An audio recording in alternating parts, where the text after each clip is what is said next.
Live from Fargo and serving you on TV, online and on the go. This is Valley News Live 10 at 10. It can and has killed people, and so it's really important to keep that in mind. The Fargo-Moorhead area is trying to crack down on bars over-serving, saying it leads to a lot of problems. Good evening, everyone. Thanks for joining us tonight. Andrea is off. Area servers and bartenders are required to go through training with a police officer before starting their job. The goal is to spot fake IDs and give people skills to recognize problems. Well, recently, the focus changed to training servers not to overserve. Valley News Team's crime and safety reporter Nicole Johnson explains. In Moorhead at Mick's Bar, there's a server who's no nonsense. That customer, I gave him right home. He wanted to drive, he wasn't going to wait for the cab, so I said, get in the car. Bud Mello says it's easy to overserve someone. To avoid it, you have to pay close attention and deal with difficult situations. Very upset that we cut him off.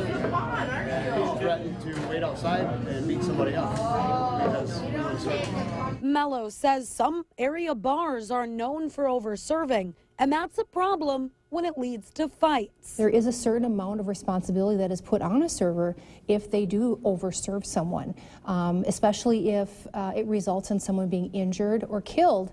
Then there's right for civil action. That person or that person's loved ones can sue civilly, both the server and the establishment. Robin Sal holds training for servers once a week. She said the problem used to be drunk drivers and underage people getting served, but training has decreased both, and now they're tackling overserving. It can and has killed people, and so it's really important to keep that in mind. Even though there's a lot of money involved in the industry, that's something else that can make it really difficult, is that allure of higher tips or more money. Mello has gone through the training and uses common sense, but says customers need to take some responsibility too. Yeah, there's a lot of people that just look for fights. I mean, there's a lot of people that are hotheads, and adding a little alcohol just is motivation for them.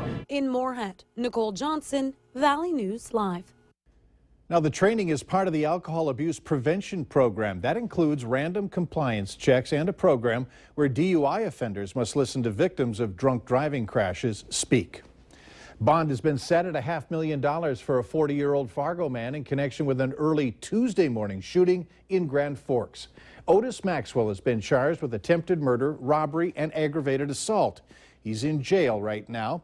He allegedly struck 30-year-old David Gomez on Tuesday morning with a gun while robbing him and shooting him in the upper body. Gomez survived. It happened on the 1100 block of North 39th Street at 2 in the morning on Tuesday. Police now say 3, maybe 4 others drove away from the scene, but they were able to arrest the alleged shooter in less than 48 hours.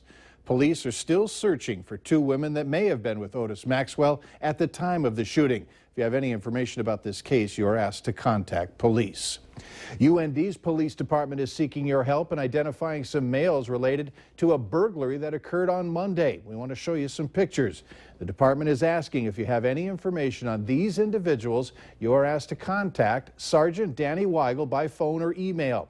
For his information, go to our website at valleynewslive.com and click on this story. Today, a Horace, North Dakota mom got to hear the sound of her son's heartbeat for the first time in 4 years. It was an incredible event considering her son, 18-year-old Levi Schultz, was killed while changing a tire along a road in 2012. His heart and other organs wound up being donated so that others could live. The heart of a much younger man pumps in the chest of 64-year-old Terry Hooper. Every day, every minute, every hour, all the time. I get up, I thank him. Go to bed, I thank him. It's always been Terry's hope to meet the family of his donor, Levi Schultz. 2 months after Terry's transplant, he wrote to Levi's family. And just a few months after that, he got a response. And for a few years, this is how they corresponded. That is, until today. Oh my God. Hey, how you doing? It's so nice to meet you. You can't cry though, okay? Because then we won't get through this. Okay? Levi's mother Lisa and twin brother Shelby in from North Dakota. And after the hugs, they share the stories behind the donation. And he says, "Mom, who wouldn't want my awesomeness?" Levi's words before signing up to be a donor. Then in 2012, after getting a flat tire, he was hit on the side of the road by a pickup, killed almost instantly. At the same time here in Nebraska, Terry's heart, after years of problems, was giving out. And 52 days later, I got young Levi's heart because of a tragic story. It's, I cry every... Plenty of tears Friday inside Nebraska Medicine, especially when Lisa and Shelby heard Levi's heart for the first time since his passing. Really good. It definitely sounds like it belongs there. The sound captured and placed into a bear for them to hear anytime they want. Got all that awesomeness. Yeah, there you go. With producer Roger Hamer, Aaron Murray, Valley News Live. That's a great story. We're told that Terry is so quick with a joke that Lisa says that's the way Levi was. And Terry swears that quality is something he gained when he got Levi's heart.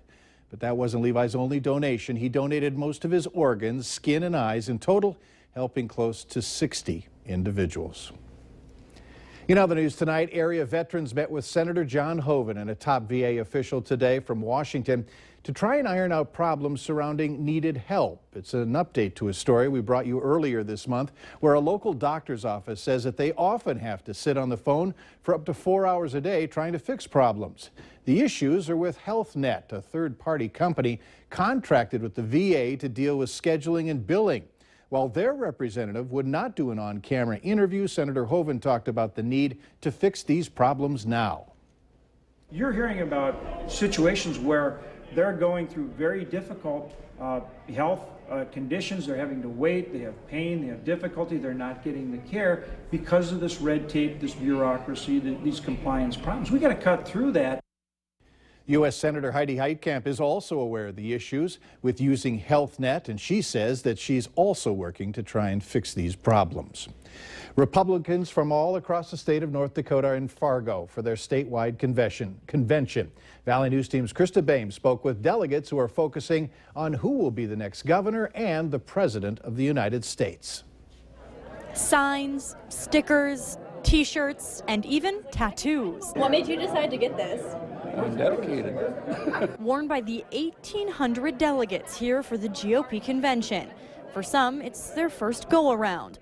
Others, quite a few years. Oh, probably 4. I've been involved with the Republican Party for quite a long time. The delegates I spoke with say this time around is far more unique. 3 candidates are vying for the governor's endorsement. I'm going to listen to all of them, but I guess I have been leaning more towards